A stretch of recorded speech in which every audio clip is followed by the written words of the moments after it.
When we think of Wild West saloons, Hollywood myths paint a picture of spacious halls, expensive carved bars, and gleaming glassware. Forget about that. In reality, most frontier towns began with a tent or a ramshackle wooden hut in the middle of roadside mud. The saloon was almost always the very first building to open at a new mining camp or near a railroad station. The land was not yet divided, laws did not exist, but liquor was already being sold. The first saloons were built literally from whatever was at hand: sod, pieces of raw wood, and sometimes right inside dugouts carved into the hills. There was no crystal or expensive whiskey there. The owners of these places sold homemade bootleg substitutes. They used pure alcohol mixed with burnt sugar, river water, and for color and kick, ordinary chewing tobacco. Beer was served at room temperature. There was simply no way to cool it out on the prairies. Men drank this while leaning on rough wooden bars, and over time, regular customers developed hard calluses on their elbows.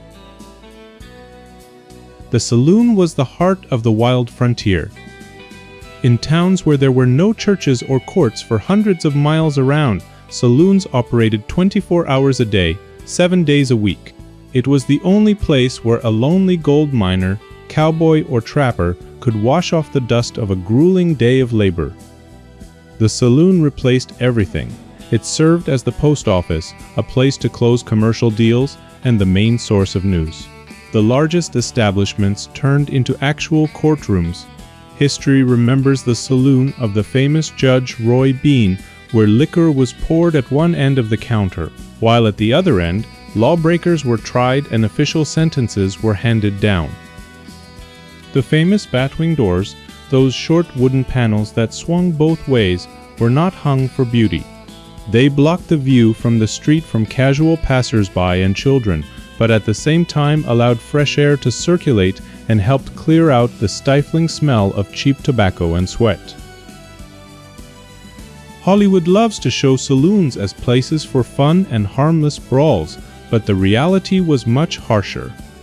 Over card tables playing faro and poker, entire fortunes, mining claims, and human lives were lost. Behind the drinking halls, underground opium dens and other entertainment venues were frequently located. Any argument that flared up at the bar could instantly escalate into a tragedy due to the abundance of weapons. However, this rough world of frontier freedom had very rigid and unfair social boundaries, dictated by the prejudices of that era. According to the laws and customs of the time, Native Americans were completely banned from entering many saloons. Chinese laborers who built the railroads also faced severe discrimination and risked their safety just by crossing the threshold of such an establishment. Surprisingly, U.S. Army soldiers were also unwelcome in many places. Locals often viewed them as representatives of intrusive government control and were reluctant to let them into their communities. Time passed, the frontier receded, and with the influx of capital, saloons began to change. By the late 19th century, in major hubs like Fort Worth or Dodge City, they turned into luxurious establishments with gleaming mirrors, crystal chandeliers, and professional bartenders who took pride in their fancy vests and ability to mix premium drinks. Establishments like the Long Branch became legendary. It was within their walls that the historic events took place that formed the basis of Wild West chronicles, such as the day the famous Wild Bill Hickok was shot in Saloon No. 10 in Deadwood right during a game of poker. These old photographs, cleared of the dust of time and restored to their true colors, show us that era without romanticization, a world of hard labor and strict customs.